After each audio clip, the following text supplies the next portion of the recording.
Greetings everyone, David J. Coon with Qigong Awareness. I'm here with Keith today. We're practicing a little Qigong in the park.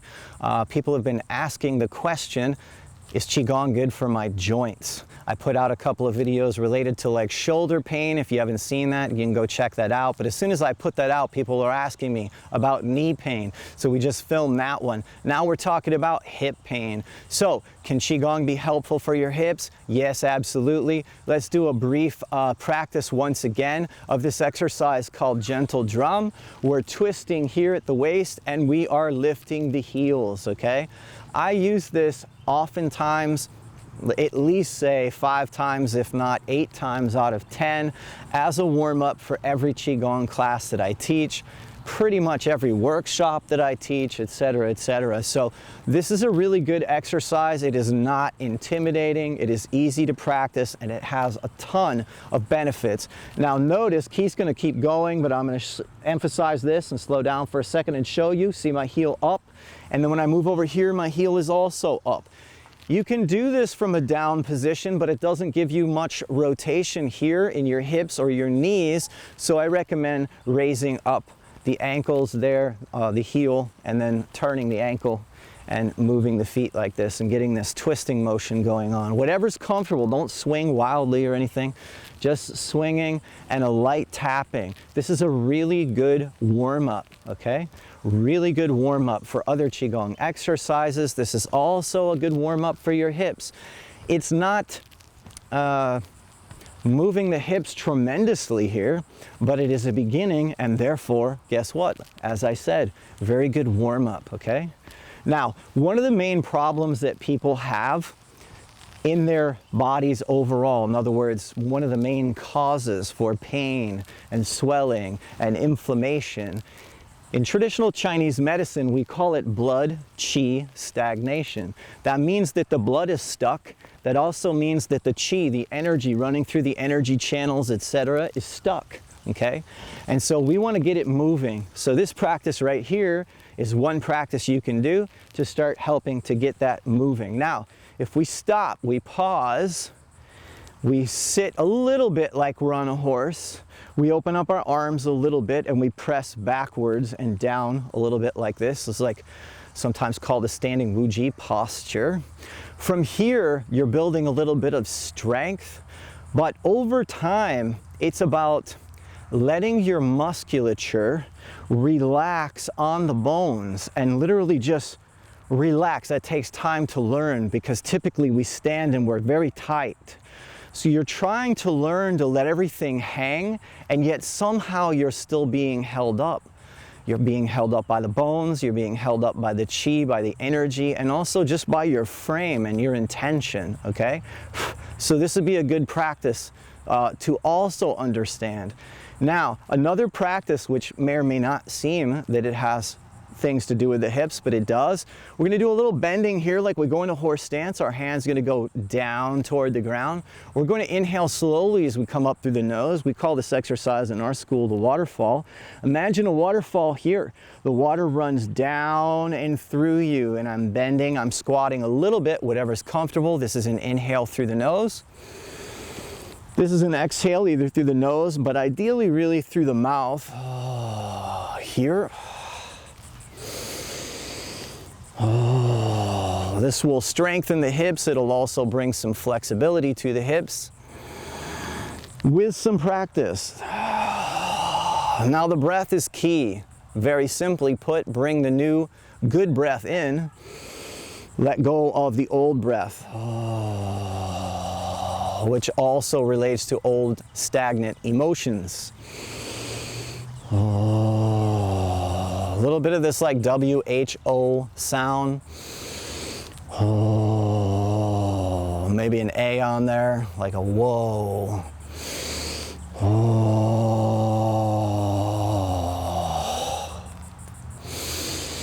Inhale, exhale. Oh. One more. Oh. Good. Just like we did in the last video related to knee pain, we're going to do some tapping here, but specifically to the hips. So I'm going to be tapping here with light fists, okay? right back here to the buttocks, right back here to the hips, here to the sides. My microphone is over here, so I can't tap that very much. So if it looks like I'm doing that in an awkward way, I am, because I'm avoiding the box connected to my hip there. But I want a light tap here, and you want to go all the way around, all the way around. Now, the chi is getting stuck not just in your hips, okay? It's getting stuck down below. So we're gonna move down into the quads, down the sides of the legs, IT band. We're gonna go down the outside of the leg. We're gonna come up the inside of the leg. We're gonna stay right here in the center, the quadriceps. We're gonna do a little tapping. Open up the blood chi stagnation on the sides of the legs. Down, come back up. Go down the outsides. Come back up the inside, down the outside, up the inside. Now, place your hands on your hips here. And from this one, you'll see this in different kinds of exercise classes. We also do it in Qigong sometimes. So we're going to swing and move our pelvis. So I'm trying to keep my legs somewhat straight here. And I'm going to turn, be careful, and go around the corner, whichever direction you're choosing. So right now, if I was going around a clock and the clock was on the floor, I am going clockwise. So I'm going clockwise to my right there first with my hips. You can also, whatever's comfortable, put a little bend in your knees if you need to. It's gonna be a little weird if your hips are very stiff. The stiffer they are, the weirder this is going to be. So rather than just try and like skip through it, okay? You want to work through very carefully the kinks. That's what I recommend, is find those little pockets and those kinks and try and get your body to move through them.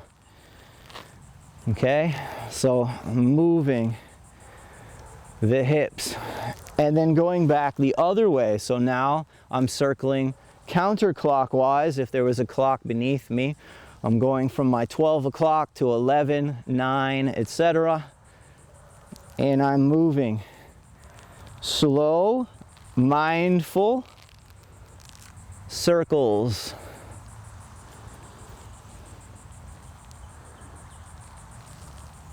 Moving around.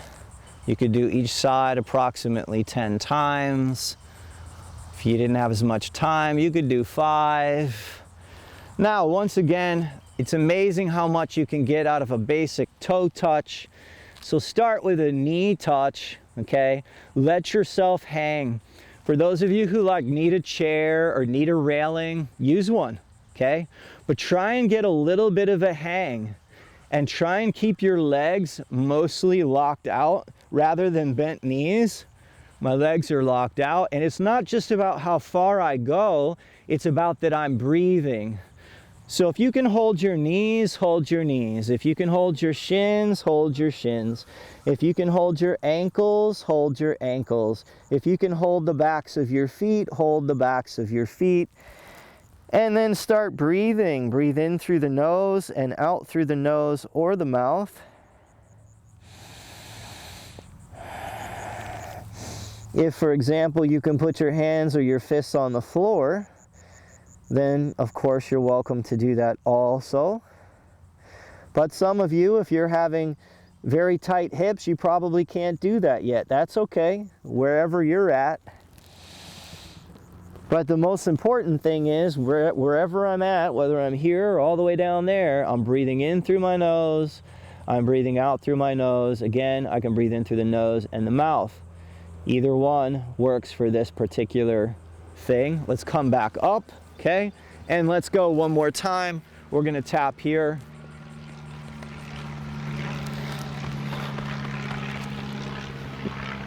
Good. Also, one other one here is if you can take, I'm not going to do both hands because my mic is here, but you can watch Keith. He's going to turn around and hold back here, low back like this, okay? So when you see this and he's holding like this is the basic exercise. We're bringing this in general to the kidney area, all right?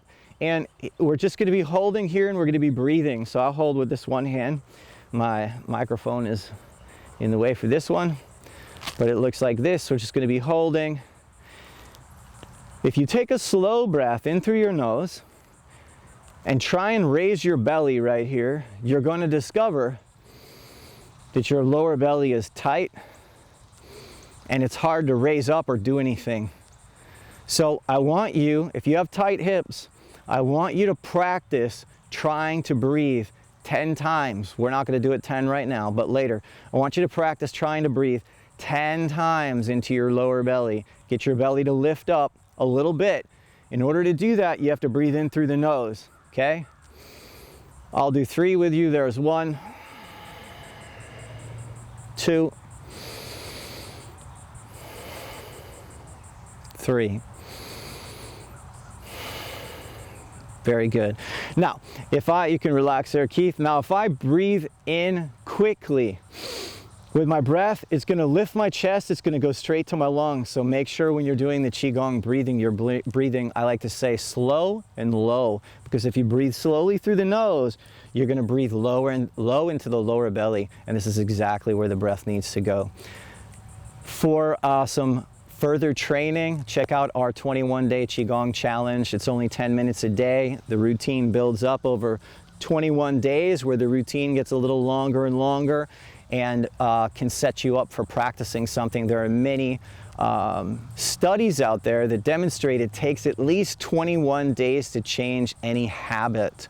So that's why we set it up for 21 days. But then you also have ongoing access to that content ongoing. So just in case you don't finish it in 21 days or you want to go back to it, you still have access to the content.